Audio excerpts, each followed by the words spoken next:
আসসালামু আলাইকুম ওয়া রাহমাতুল্লাহি ওয়া বারাকাতুহু। সুপ্রিয় দর্শক শ্রোতা ভাই বোন, আমরা এসেছি ফেনীর দাগনভূঞার দুর্গম একটা জায়গায়। মেইন রোড থেকে প্রায় 1.5-2 ঘন্টা আমরা ট্রাক্টরে করে চড়ে খুব ধীরে ধীরে এসেছি এখানে। এখান থেকে আবার ট্রলারে করে আরেকটা দুর্গম জায়গায় যাওয়ার পরিকল্পনা আমাদের আছে। তো ইতোমধ্যে আলহামদুলিল্লাহ আমরা দেখেছি যে ত্রাণ বিতরণের কার্যক্রম আমরা শুরু করেছি। এখানে একটা অরফান সেন্টার আছে। এই অরফান সেন্টারে যারা আশ্রয় নিয়েছেন তাদের মাঝে আমরা ত্রাণ বিতরণ করছি। ওইদিকে পানি বেশি হওয়ার কারণে আমরা যেতে পারছি না। ওনারা কষ্ট করে এসেছেন এবং এখানে আমরা ধর্ম বর্ণ নির্বিশেষে প্রত্যেকটা মানুষকে ত্রাণ দিচ্ছি। এখানে যে জিনিসগুলো আছে এর মধ্যে চাল আছে, ডাল আছে, তেল আছে, সয়াবিন তেল আছে এবং লবণ এবং চিনি আছে।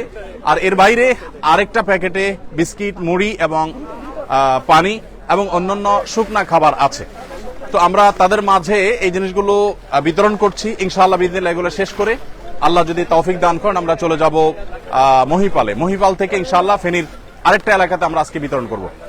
গতকাল এবং আজ আমাদের যে সমস্ত ত্রাণবাহী গাড়ি এসেছে সেই ত্রাণবাহী গাড়িগুলোর মধ্যে থেকে এখানে এসেছে 2টি গাড়ি, ফেনীতে গিয়েছে 2টি গাড়ি, কুমিল্লা গিয়েছে 3টি গাড়ি, আর লক্ষ্মীপুরে গিয়েছে 1টি গাড়ি। এখানে একটা গাড়ি এসেছে দুঃখিত, এখানে একটা গাড়ি, নোয়াখালীতে লক্ষ্মীপুর একটা গাড়ি, ফেনীতে 3টা গাড়ি এবং কুমিল্লাতে 3টা গাড়ি। এই গাড়িগুলো আমাদের গত রাতে এসেছে, সবগুলো লরি ভর্তি মাল।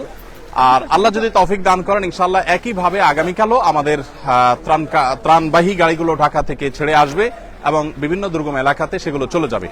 কুমিল্লার আজকে ব্রাহ্মণপাড়াতে আমাদের বিতরণ কার্যক্রম চলছে।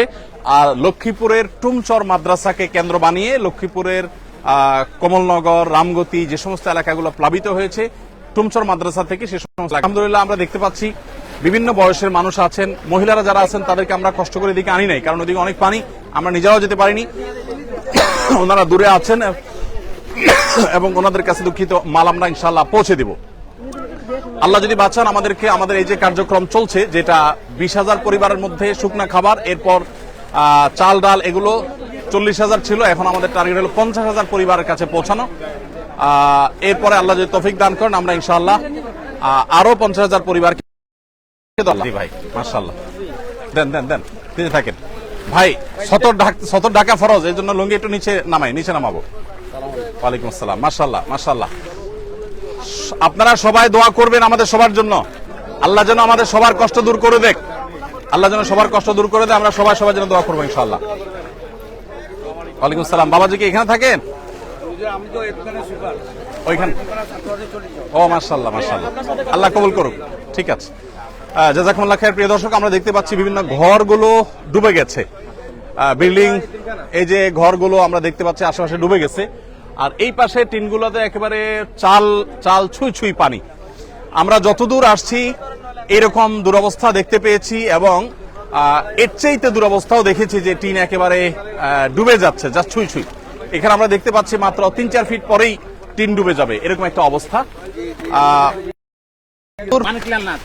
মানিকলাল, আপনার ঘর কিসের, বিল্ডিং না কাঁচা? ঘর ভালো আছে?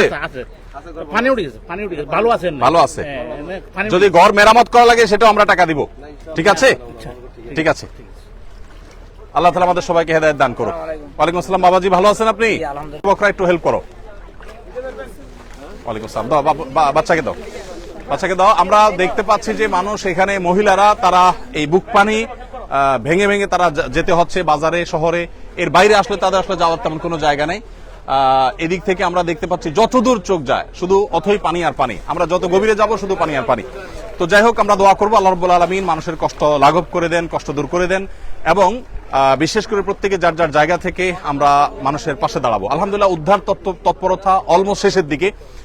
বাংলাদেশ সেনাবাহিনী এবং অন্যান্য বাহিনীর সদস্যবৃন্দ, দায়িত্বশীল ব্যক্তিবর্গ, তারা উদ্ধার কর্মকাণ্ড খুব জোরে সোরে চালিয়েছেন এবং দারুণভাবে সেটি আলহামদুলিল্লাহ সুসম্পন্ন হয়েছে।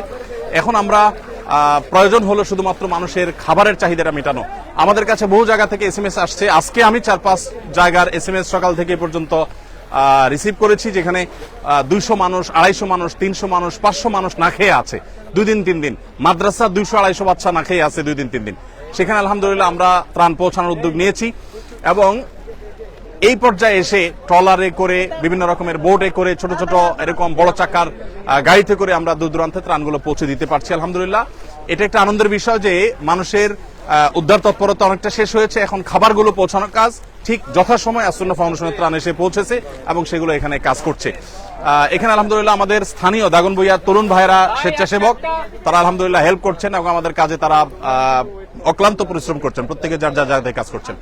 তো আল্লাহ তাআলা আমাদের সবাইকে কল্যাণমূলক কাজে এক অন্যের সহযোগী হওয়ার তৌফিক দান করুন, সবার কষ্ট লাঘব করে দিন। আমরা সবার জন্য দোয়া করব, প্রত্যেকের জায়গা থেকে কাজ করব। আল্লাহ তাআলা আমাদের সবাইকে তৌফিক দান করুক। আমরা শেষ করছি ইনশাআল্লাহ বিদিনিল্লাহ। ফেনীতে অন্য কোনো স্পটে যদি নেটওয়ার্ক থাকে আবার দেখা হবে, কথা হবে। আর প্রত্যেকে যার যার জায়গা থেকে অভাবী এবং দুস্থ মানুষের পাশে আমরা দাঁড়ানোর চেষ্টা করব ইনশাআল্লাহ বিদিনিল্লাহ। ওনার নাম কি?